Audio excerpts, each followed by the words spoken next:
നമസ്കാരം. എന്നെ എപ്പോഴും ചിന്തിപ്പിക്കുന്നൊരു കാര്യമുണ്ട് ഗൈസ്. ഒരു മനുഷ്യനെ വെട്ടിക്കൊല്ലുന്നതിനും കുത്തിക്കൊല്ലുന്നതിനെക്കാട്ടിലും വേദനയാണ്, മുറിവേക്കുന്നതാണ് ചില ആളുകളുടെ പ്രവൃത്തിയും സംസാരവും.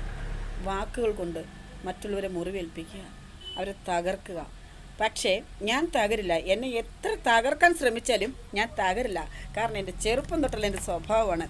എന്നെ തകർക്കുവാൻ ഒരാൾ നോക്കിയാൽ ഞാൻ അവിടെ പിടിച്ച് കയറി ഞാൻ വിജയിക്കാനേ ഞാൻ ശ്രമിക്കുള്ളൂ. എൻ്റെ ലൈഫ് തന്നെ അതാണ്. ഇത് പറയാൻ എനിക്ക് യാതൊരു മടിയില്ല. ഞാൻ വളരെ കോൺഫിഡൻ്റ് കൊടുത്ത് ഞാൻ പറയാണ്, 100% ഞാൻ പറയാണ്. വട്ടപൂജ്യത്തിൽ നിന്നും ഒന്നുമില്ലായ്മയിൽ നിന്നും ഉടുത്ത ഡ്രസ്സോടെ എൻ്റെ മക്കളെ കൊണ്ട് ഞാൻ പോകുന്ന നേടിയതാണ് ഇന്ന് ഞാൻ ചെയ്യാത്ത ജോലികളില്ല. എനിക്ക് അഭിമാനമുണ്ട്. ഇന്ന് ഞാനൊരു വല്യമ്മയാണെന്ന് പറയാനും എനിക്കിന്ന് അഭിമാനമുണ്ട്. കാരണം എൻ്റെ മോൻ്റെ വാവ ഞാൻ എവിടെയെങ്കിലും പോയിട്ട് വരുമ്പോൾ എൻ്റെ വീട്ടിൽ എൻ്റെ വാവ ഇല്ലെന്ന് പറഞ്ഞാൽ ഞാൻ വല്ലാണ്ട് ഇതായിപ്പോവും ഗൈസ്. എനിക്ക് സങ്കടമാണ്. കാരണം എൻ്റെ വീട് സ്വർഗം എന്ന് പറയുന്നത് എൻ്റെ മക്കളാണ്. പക്ഷേ എൻ്റെ കൂടെ നടന്ന ഈ ഒരു സ്ത്രീ, അവർക്ക് വയസ്സ് 70 അവരിവിടെ വിചാരം അവർക്ക് ഇപ്പോഴും 40 പറഞ്ഞ് നടക്കണേ. അവർക്ക് ഒരുപാട് അവസരങ്ങൾക്കായിട്ട് നമ്മൾ കോർഡിനേറ്റർമാരൊക്കെ എന്നോട് പറയാറുണ്ട്, വിളിച്ച് കഴിഞ്ഞാൽ ചേച്ചി അവർ 40 വയസ്സെന്ന് പറഞ്ഞ് എഴുതിയിടും. അവർക്ക് നല്ല അമ്മവേഷമൊക്കെ കൊടുക്കാനായിട്ട് ഞങ്ങൾ നോക്കുമ്പോൾ അവർ കുട്ടിയോട് പോയിട്ട് ഒരു ഫോട്ടോ എടുത്ത് അയച്ചു തരും. ഇതൊക്കെ കാണുമ്പോൾ അവർക്ക് നല്ല നല്ല ക്യാരക്ടറുകൾ കൊടുക്കാൻ പറ്റുന്നില്ല. അത്രയും ഒരു സ്ത്രീയാണ്. സ്വന്തം മകന് കുഞ്ഞുങ്ങൾ ഉണ്ടാകാൻ ഇഷ്ടമില്ല എന്ന് എന്നോട് മുഖത്ത് നോക്കി എൻ്റെ ഒരു പാത്രത്തിൽ ചോറ് വാരിയുണ്ട് എന്നോടൊപ്പം കിടന്നുറങ്ങിയ ആ സ്ത്രീ പറഞ്ഞതാണ്. ഞാൻ ഞെട്ടിപ്പോയി ഗൈസ്. ഞാൻ ചോദിച്ചു, ചേച്ചി എന്താ ഈ പറഞ്ഞ? ചേച്ചി പറയുന്നത് എന്താണെന്ന് ചേച്ചിക്ക് ഓർമ്മയുണ്ടോ? അത് തന്നെയാണ് ഞാൻ പറഞ്ഞ രീതി. എനിക്കിഷ്ടമില്ല. ഞാൻ എന്നെ മാത്രമേ സ്നേഹിക്കുന്നുള്ളൂ. ഈ മക്കളോ കൊച്ചുമക്കളോ ആരും നമ്മളെ സ്നേഹിക്കുമോ നമ്മളെ നോക്കത്തൊന്നുമില്ല.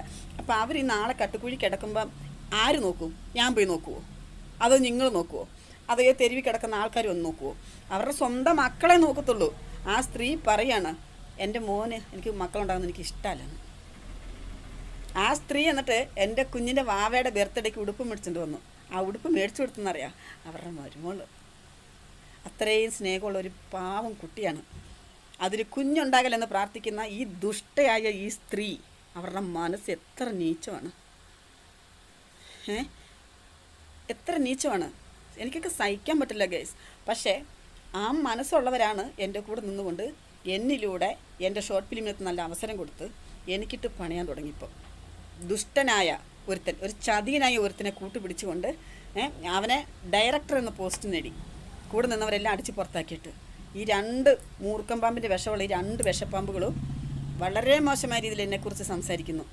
ഞാൻ തെളിവ് സഹിതം ഇടാം. ഇവരെ എന്ത് പേര് ചൊല്ലി വിളിക്കണം? ഒരു വല്യമ്മ ആകാൻ ആഗ്രഹമില്ലാത്ത ഒരു സ്ത്രീ ഉണ്ടാവുമോ?